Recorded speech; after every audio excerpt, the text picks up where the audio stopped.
In Damascus, the old marketplace there stretches out.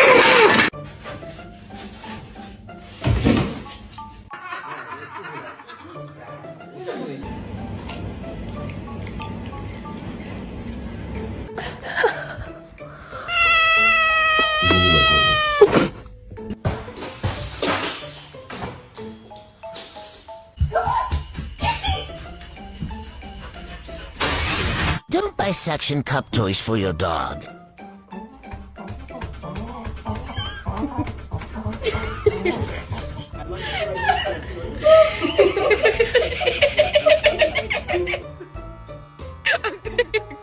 Who did this mess?